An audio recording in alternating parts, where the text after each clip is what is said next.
My name is Krista Ann. My maiden name was Smith, and that's what it was during the military. I was in the Army Reserves for 8 years.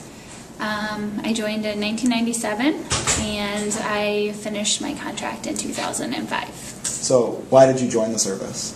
I had a couple of reasons. I remember my senior year in high school, a lot of my friends were being kind of hounded by Army recruiters and Navy recruiters and Air Force, and nobody bothered me, and I was kind of bothered by that. So I started kind of checking into it, and I always kind of wanted to because my Papa was in the Army, and my dad was in the Air Force. My oldest brother was in the Marines, and my other brother was in the Navy. So I said I can do that too. Where did you go for boot camp?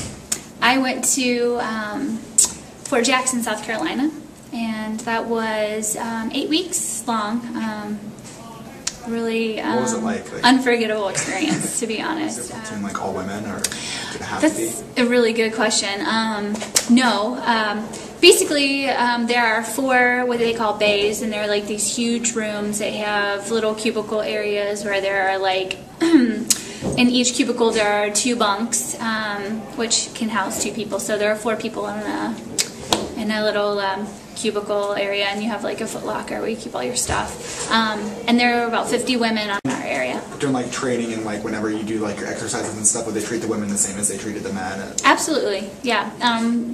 We would run every other day, and they had 4 different groups, and just depending on your ability, you would go with whatever group, and it was a pretty even mix of men and women in all the groups. It was actually the fastest group was mostly men. There were a few girls that could keep up with them, but yeah, so that's how we did the running. And then in days in between, you would do PT and just muscle failure type activities. So how like strenuous were they? Like I was kind of fit going in because I was in gymnastics and dancing my whole life, so I kind of was okay with that kind of stuff. But I know like push-ups were kind of tricky for girls. It was okay for me. I had a lot of strength, so it wasn't too hard. But I would say running was one of the more difficult things because we would run like 5 miles on Fridays, and it would just get to a point where you're just like, But I mean, we built up to that. It wasn't right away. What were like, did you have like any weapon training and stuff? Oh yeah, we had BRM, which is basic rifle marksmanship, and that was about 2.5 weeks of our training, of the 8-week training, and basically they teach you your weapon, and you learn to take it all apart and clean it and put it back together, and you go out on the range and shoot. And it's a lot of fun. Something that was really tricky, they wouldn't let me wear my contacts when I was in basic training. Did you have to wear glasses? I had to wear glasses, which they're not very pretty.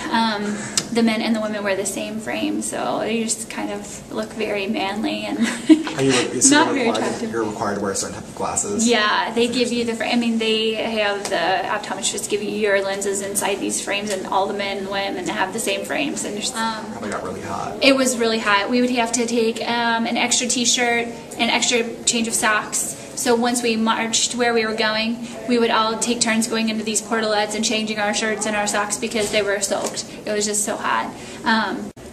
What's the biggest weapon you were trained in? Like what's, you know what I mean? Like what's like the strongest? Well, the M16 was the weapon that I used most of the time.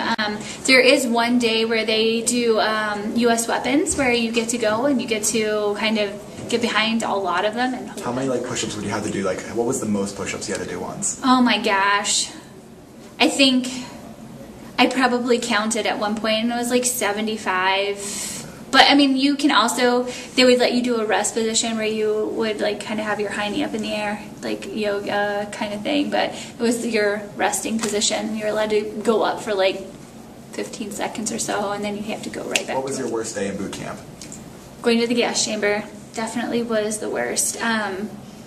You get really nervous because they build up to this because you learn how to use your gas mask, and making sure you seal it is such a big deal. And if it doesn't fit your face just right, or you don't have your tabs pulled just right, when you put it on and you only have so many seconds to get it on and tighten, you just know something awful is going to happen. You don't know because you haven't experienced it yet, but you just know you better get it right.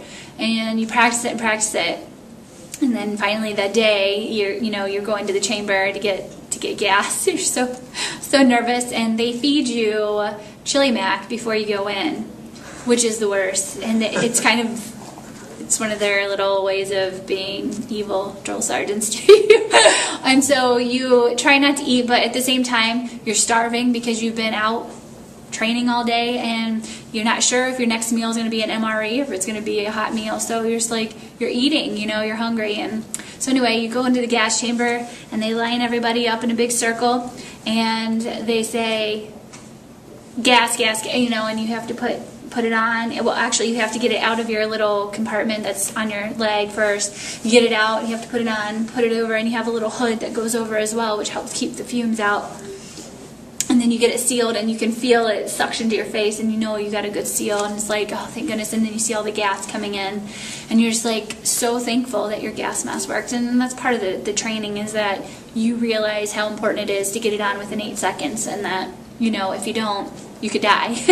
It's a big deal. Not obviously with the training gas, but in a real life situation, it could be that way. So then you're, all excited, you got it on, you're looking at your friends, and you're just like, yes, I did it. And then they say, break the seal. And you're like, what?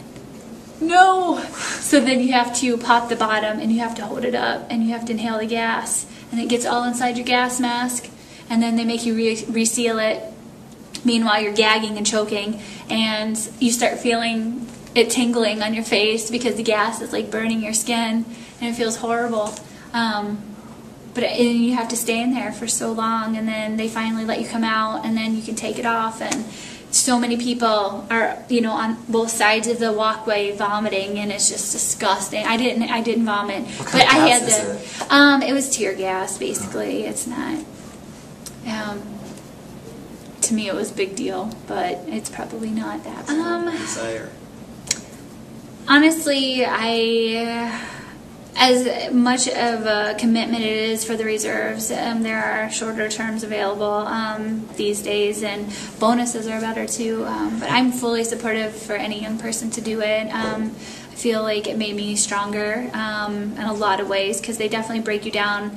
I thought I was strong going in, and I definitely, they make you hit rock bottom. They make you, physical activities until you can't do it anymore, and emotionally, being starved from your family and whatnot. But you realize that you have a lot of willpower and strength in yourself, and you can do anything. And so, especially women out there, I want them to know that you can do it, and it doesn't matter if you're a pretty princess, cheerleader, gymnastics, ballet dancer, you can do it. I did it, and I got a lot of really great benefits from it, not only college money, but experience alone.